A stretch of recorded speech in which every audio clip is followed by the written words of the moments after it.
안녕하세요. 저는 69살 박영숙입니다. 전라남도 순천시에서 27년간 초등학교 행정실 주무관으로 일했던 평범한 할머니입니다.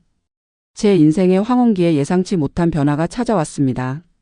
손주 육아를 돕기 위해 서울에 잠시 왔다가 어느덧 5년이 흘렀네요. 돌아가야 할지 이대로 머물러야 할지. 이 복잡한 심정을 나누고 싶습니다. 제가 처음 교육행정직 9급 공무원으로 발령받았던 날이 아직도 생생합니다. 1989년 3월 34살의 늦은 나이에 공무원이 되었어요.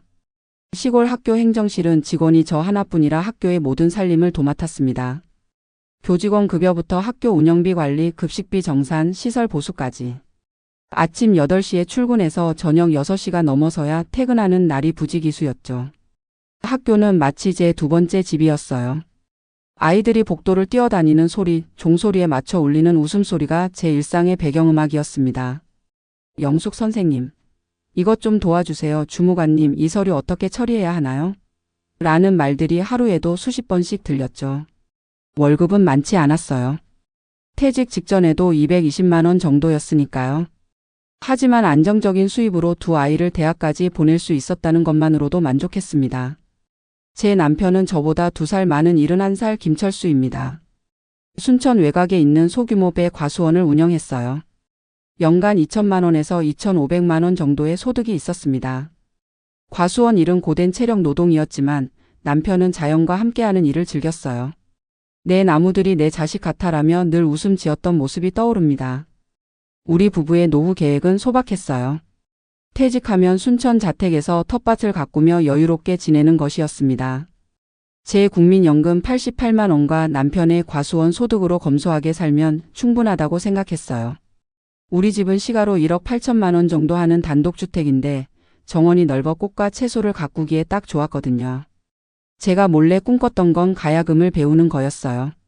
어릴 때부터 가야금 소리에 마음이 끌렸는데 형편이 어려워 배울 수 없었거든요. 그리고 순천만 생태관광 자원봉사자로 활동하며 우리 고장의 아름다움을 알리고 싶었어요. 2018년 봄 서울에 사는 딸 미선이에게서 전화가 왔습니다. 엄마, 좋은 소식이 있어요. 쌍둥이 임신이래요. 기쁨에 눈물이 흘렀어요. 첫 손주가 생긴다는 소식도 기쁜데 쌍둥이라니요. 그런데 곧 현실적인 걱정이 밀려왔습니다. 딸과 사위 모두 바쁜 직장인이라 쌍둥이를 어떻게 돌볼지 막막했나 봐요. 그해 가을 딸이 다시 전화를 했습니다. 엄마, 출산 후 3개월만 도와주면 어떨까요? 정말 필요해요. 제 마음은 이미 서울로 날아가 있었어요. 퇴직한 지 이제 1년밖에 안 된 시점이었지만 손주 얼굴 볼 생각에 가슴이 설렜습니다. 남편에게 말했더니 잠시 고민하더군요. 영수가 3개월이라는 게 3년이 될 수도 있어. 우리 생활은 어떻게 되는 거야? 그때는 남편의 말을 그저 노파심으로 여겼어요. 내가 꼭 3개월 후에 돌아올게. 걱정 마. 라고 약속했지만 그 약속이 지켜지지 않을 줄은 몰랐습니다. 2018년 12월 15일 쌍둥이 봉주와 민주가 태어났어요. 서울행 기차를 타고 딸내로 향하던 그날 가슴이 설레면서도 한편으로는 불안했습니다. 30년 넘게 살아온 고향을 떠나 서울이라는 낯선 도시에서 새로운 도전을 시작한다는 것이 두렵기도 했으니까요. 기차에서 창밖을 바라보며 생각했어요. 이게 내 인생의 마지막 모험일까? 그때는 이 모험이 이렇게 길어질 줄은 상상도 못했습니다. 딸네 집은 서울 마포구에 있는 32평 아파트였어요. 방이 3개인데 하나는 딸 부부의 침실, 다른 하나는 쌍둥이 방, 그리고 남은 한 방이 제게 주어졌습니다. 처음 쌍둥이를 안았을 때의 감격은 말로 표현할 수 없어요. 봉주는 3.2kg, 민주는 2.9kg으로 태어났는데 두 아이 모두 쏙 빼닮은 얼굴로 저를 바라봤죠. 그 순간 내가 정말 할머니가 됐구나 하는 실감이 밀려왔어요. 하지만 쌍둥이 육아의 현실은 상상 이상으로 고됐습니다. 한 아이가 잠들면 다른 아이가 깨고 한 아이를 먹이면 다른 아이가 울고. 쉴 틈 없는 24시간 전쟁이었어요. 딸과 사위는 아침 7시에 출근해서 밤 9시가 넘어야 돌아왔기 때문에 저 혼자 온종일 두 아이를 돌봐야 했습니다. 밤에도 2~3시간마다 깨서 분유를 먹여야 했어요. 59살에 행정직을 퇴직했을 때는 체력이 부족하다고 느끼진 않았는데 쌍둥이를 돌보면서 제 한계를 절감했습니다. 특히 기억에 남는 건 쌍둥이가 100일 즈음 됐을 때예요. 민주가 갑자기 40도가 넘는 고열로 밤중에 깨어 울기 시작했어요. 딸과 사위는 지방 출장 중이었고 저 혼자 아이를 안고 택시를 타고 응급실로 달려갔습니다. 의사가 폐렴 초기 증상입니다. 입원해야 합니다라고 했을 때 정말 눈앞이 캄캄했어요. 밤새 병원 의자에 앉아 손주를 지켜보며 눈물을 흘렸습니다. 내가 잘못 돌봐서 그런가? 어떻게 이런 일이 생길 수 있지? 자책하며 밤을 지새웠어요. 다행히 민주는 사흘 만에 회복됐지만 그 경험은 제게 큰 충격이었습니다. 3개월이 지나자 딸이 말했어요. 엄마 3개월 더 있어 주실래요? 아이들이 너무 어려서 보육원에 맡기기가 걱정돼요. 고향에 계신 남편이 생각났지만 손주들의 연약한 모습을 보니 거절할 수 없었어요. 그렇게 3개월이 6개월로 6개월이 1년으로 늘어났습니다. 남편과의 관계는 서서히 변화했어요. 처음에는 매일 영상통화를 했지만 점차 일주일에 한 번, 나중에는 한 달에 한두 번으로 줄어들었습니다. 통화할 때마다 남편은 언제 돌아올 거냐고 물었고 저는 명확한 답을 주지 못했어요. 고지야 아이들이 조금만 더 크면 이라고 얼버무렸죠. 그러다 2020년 초 남편에게서 충격적인 소식이 왔어요. 허리 디스크가 심해져서 과수원 일을 혼자 하기 어렵다는 거였어요. 과수원 일을 도와줄 일용직 아저씨를 고용했는데 월급으로 150만 원을 줘야 한다고 했습니다. 과수원 수입은 줄고 지출은 늘어나는 상황에서 남편의 목소리에서 원망이 느껴졌어요. 당신이 집에 있었으면 이렇게 돈을 쓸 필요가 없었을 텐데. 어느 날 밤 남편에게서 문자가 왔습니다. 영수가 솔직히 말하면 당신이 이제 내 아내가 아닌 것 같다. 딸내 가족의 일부가 된 것 같아. 그 문자를 읽고 한참 동안 울었습니다. 27년 동안 함께 살았던 남편과 점점 멀어지고 있다는 사실이 가슴 아팠어요. 서울 생활에도 나름의 적응을 해가고 있었습니다. 딸 가족 5인이 사는 32평 아파트에서 방 하나를 쓰는 게 때론 불편했지만 손주들이 할머니가 최고야. 라고 안길 때면 모든 불편함이 눈 녹듯 사라졌어요. 처음에는 딸이 주는 용돈 50만 원으로 개인 지출을 해결했는데 이게 또 미묘한 감정을 불러왔어요. 27년간 내 월급으로 살아온 사람이 갑자기 용돈을 받아 쓴다는 게 자존심이 상했거든요. 서울 생활 1년 차쯤 되었을 때 처음으로 순천집에 다녀왔어요. 이틀 동안 머물렀는데 집안에 먼지가 가득했고 정원은 잡초로 우거져 있었어요. 남편은 저에게 과수원으로 데려가 배나무들을 보여주었는데 예전의 생기를 잃은 듯 했습니다. 당신 없이 정성껏 돌보기가 힘들어라고 말하는 남편의 모습에 죄책감이 밀려왔어요. 하지만 서울로 돌아가는 기차를 탈 때 이상하게도 마음이 가벼워지는 느낌이었습니다. 점점 순천보다 서울이 더 익숙해지고 있었던 거죠. 서울 생활 3년 차가 되자 생활 패턴이 변했어요. 쌍둥이가 3살이 되어 어린이집에 다니기 시작했거든요. 아침 9시부터 오후 4시까지 아이들이 없는 시간이 생겼습니다. 처음에는 그 시간이 무척 낯설었어요. 갑자기 찾아온 공허함에 어떻게 해야 할지 몰랐죠. 아파트 청소를 하고 TV를 보고 가끔 근처 마트에 장을 보러 가는 것이 일상이었습니다. 어느 날 아파트 단지를 산책하다가 같은 처지의 할머니들을 만났어요. 손주를 돌보기 위해 지방에서 올라온 분들이었죠. 경기도 안성에서 온 이씨 할머니, 강원도 원주에서 온 박씨 할머니. 우리는 금세 가까워졌습니다. 매주 화요일과 목요일 오전에 아파트 경로당에서 만나 수다를 떨었어요. 각자의 사연을 나누다 보니 제가 혼자가 아니라는 위로를 받았습니다. 그 모임에서 만난 최씨 할머니의 조언이 제 삶을 바꿨어요. 영숙 씨, 자기 돈을 벌어야 당당해져요. 아무리 딸이지만 손 벌리는 신세는 서글퍼. 그 말이 가슴에 와닿았습니다. 최씨 할머니의 소개로 아파트 근처 어린이집에서 급식 보조 일을 시작했어요. 오전 10시부터 오후 1시까지 일하고 월급 80만 원을 받았습니다. 처음 제 통장으로 월급이 들어왔을 때 느낀 기쁨이란 그 돈으로 손주들에게 장난감도 사주고 옷도 사줄 수 있었어요. 일을 시작하면서 재정 관리도 새롭게 했습니다. 국민연금 88만 원은 남편에게 보내고 제가 벌어온 돈으로 개인 지출을 해결했어요.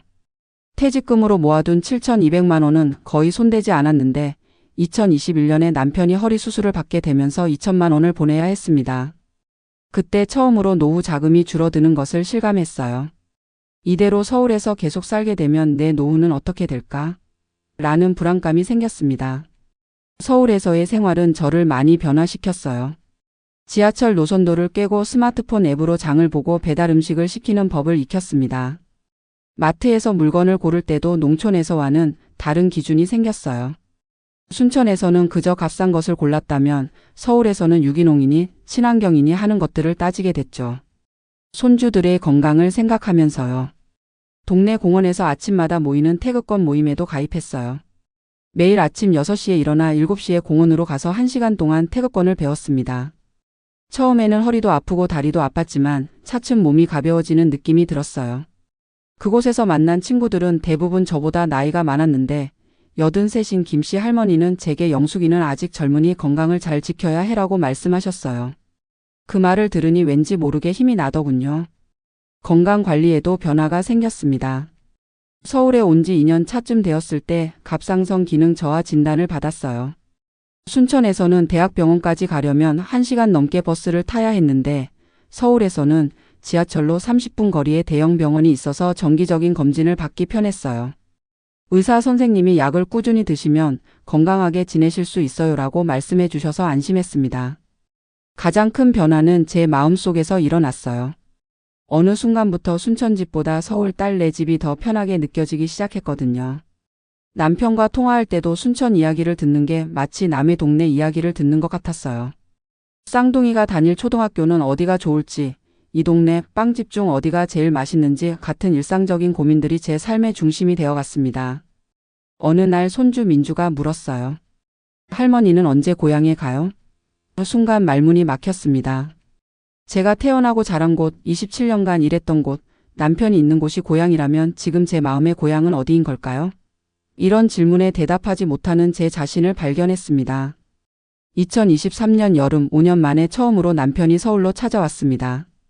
기차역에서 남편을 맞이했을 때 낯선 사람을 보는 듯한 느낌이 들었어요.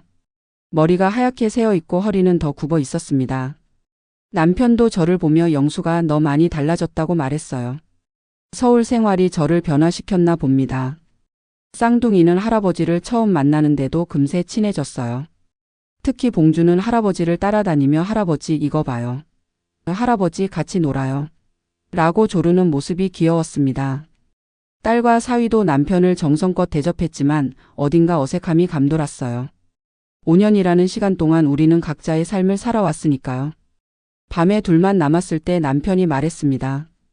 영수가 이제 내가 필요해. 같이 순천으로 돌아가자. 순간 가슴이 철렁했어요.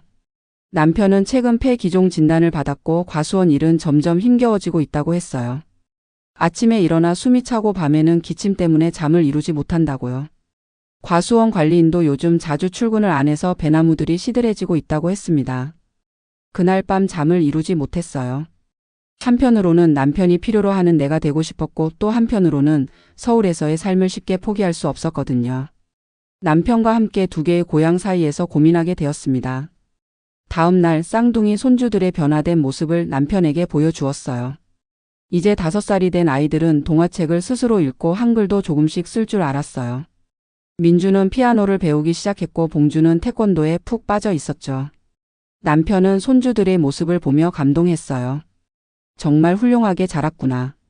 영수가 내가 있어서 그런 것 같다. 또 한 가지 큰 변화는 딸의 상황이었어요. 미선이는 최근 재택근무가 가능한 회사로 이직했거든요. 일주일에 3번은 집에서 일할 수 있어서 아이들을 돌보는 시간이 늘었답니다. 어느 날 저녁 딸이 제게 말했어요. 엄마 이제 저희가 알아서 할 수 있어요. 고향에 계신 아버지도 생각하셔야죠. 딸의 말에 고개를 끄덕이면서도 마음 한구석이 쓰라렸어요. 결정적인 순간은 남편이 떠나기 전날 밤이었습니다. 쌍둥이 봉주와 민주가 갑자기 울음을 터뜨리며 할아버지 다리를 붙잡았어요. 할아버지 가지 마세요. 우리랑 같이 살아요. 그러더니 제게로 달려와서는 할머니도 가지 마세요. 계속 여기 있어주세요. 라고 매달렸습니다. 그 모습을 보는 순간 제 눈에서도 눈물이 흘렀어요. 이 아이들에게 저는 단순한 할머니가 아니라 또 다른 부모와 같은 존재였던 거죠. 고민 끝에 내린 결정은 1년에 6개월은 순천, 6개월은 서울에서 지내는 것이었어요. 봄과 가을에는 순천에서 남편과 과수원을 돌보고 여름과 겨울에는 서울에서 손주들과 시간을 보내기로 했습니다. 어린이집 일도 계속하되 계절마다 자리를 비우는 조건으로 원장님과 협의했어요. 다행히 원장님이 이해해 주셔서 가능했습니다. 남편과는 과수원 규모를 줄이기로 합의했어요. 1,500평에서 800평으로 축소하고 나머지는 임대를 주기로 했습니다. 그러면 남편 혼자서도 관리가 가능하고 저도 서울과 순천을 오가며 도울 수 있게 되거든요. 우리 부부의 노후 자금을 지키기 위한 현명한 선택이었습니다. 이제 저는 2개의 고향을 오가는 사람이 되었어요.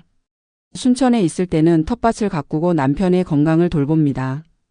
오랜만에 친구들도 만나고 가야금 동호회에도 가입했어요. 서울에 있을 때는 손주들의 성장을 지켜보며 어린이집에서 일도 하고 태극권 모임에도 나갑니다. 2 도시를 오가는 삶이 쉽지는 않지만 이것이 지금의 저에게는 가장 적합한 균형점인 것 같아요. 69살의 나이에 찾은 새로운 삶의 방식입니다. 인생의 황혼기에 2개의 삶을 살게 될 줄은 몰랐어요. 하지만 이제는 압니다. 내가 행복한 곳이 바로 내 자리라는 것을요. 때로는 순천이, 때로는 서울이 그 자리가 됩니다. 3개월 예정으로 왔던 서울 생활이 5년이 되었고 앞으로도 계속될 것입니다. 하지만 이제는 불안하지 않아요. 제 삶의 새로운 균형점을 찾았으니까요. 순천행 기차 안에서, 서울행 기차 안에서 저는 창밖을 바라보며 생각합니다. 인생은 참 예측할 수 없구나. 하지만 그래서 더 아름답고 의미 있는 걸지도 몰라. 앞으로 남은 삶도 이렇게 2개의 고향을 오가며 사랑하는 사람들과 함께할 수 있다면 그것이야말로 제가 꿈꾸던 진정한 행복이 아닐까요?